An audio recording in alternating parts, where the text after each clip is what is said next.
Nothing says family bonding like getting fired by your cousin so he can commit light securities fraud before brunch. You never expect your family to gut you for quarterly gains. My name's Theo Marston.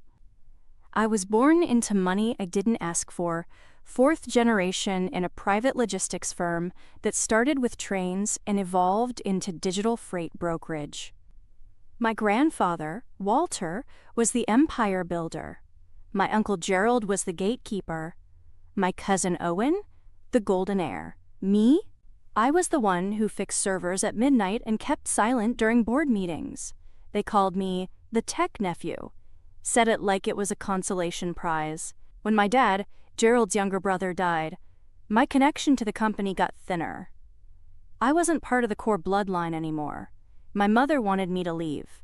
Start your own thing, she said, but I stayed. Loyalty, I thought. Family. Big mistake. The firm had 5 board seats. Grandfather, chair. Uncle Gerald, CEO. Owen, director of strategy, a family lawyer, and me. My votes were always perfunctory, until grandfather died. That's when Owen moved fast. He called an emergency restructure, claiming our logistics app was hemorrhaging users. Said we needed to cut fat. Translation, fire the dev team. My team. I objected. Quietly, at first. Then formally. He laughed. Told me, we're pivoting to a leaner, smarter model. Legacy code and legacy minds both need to go. He froze me out. Took my vote off key decisions, citing, quote, conflict of interest. Presented doctored user metrics to the board, charts I recognized as my own but altered. And then I got the email. My termination. Effective immediately. I was granted the courtesy of an exit package, $30,000 and a 6-month NDA. I didn't sign. Instead, I read the fine print of the shareholder bylaws and got to work. You see, I didn't just build the back-end infrastructure of the app. I architected the audit trails. I maintained off-site backups. The logs were mine. The version histories.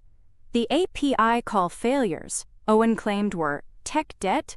They were usage spikes from a botnet we never authorized, which meant they were faking demand to inflate valuation and using that valuation to pitch a Series B investment round. I didn't go nuclear. Not yet. First, I reconnected with the senior devs who had been let go. Quietly formed a group chat. Shared documentation. Cross-referenced Owen's investor pitch deck. He'd uploaded it to a public conference Dropbox and forgot to revoke link access. It contained code snippets I wrote. Word for word, no attribution, licensing violation. We formed a file, labeled it Operation Cartography. Why? Because they thought they controlled the map, but we had the real terrain. The next move was surgical. One of our old legal consultants, fired after the restructure, agreed to anonymously tip off a freelance journalist at a financial tech mag. I didn't want to be named. Not yet. The article dropped a week later. Inside the Marston pivot, fraud, family, and faked freight.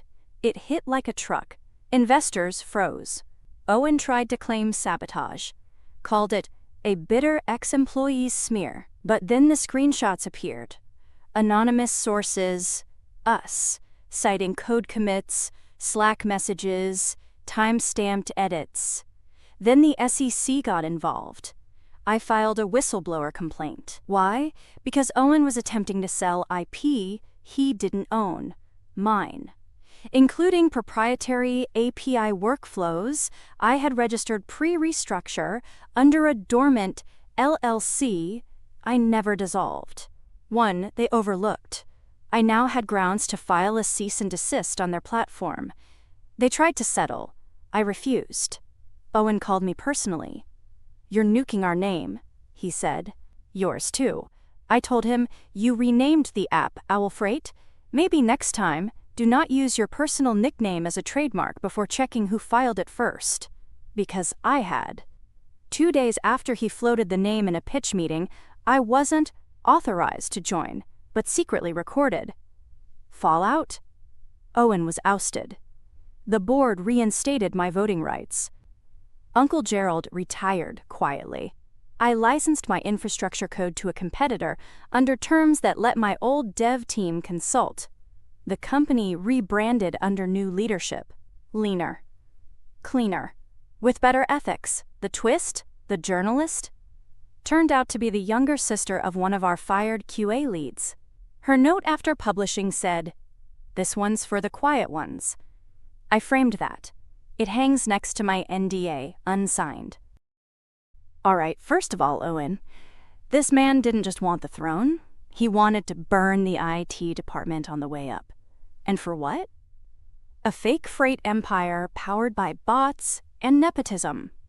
Also, calling you tech nephew like it's an insult? Sir, the tech nephew is literally the one who knows where all the digital bodies are buried. And in this case, you had a whole graveyard with receipts, backups, and API logs labeled, "Come at me, bro." And can we just applaud the petty masterpiece of trademarking owl freight before he could? That is villain origin story behavior, in the best way.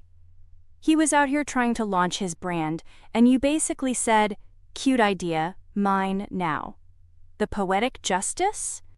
He got ousted, the devs got consulting gigs, and you're making money off the code they tried to steal. That's not just revenge, that's revenge with a recurring revenue stream.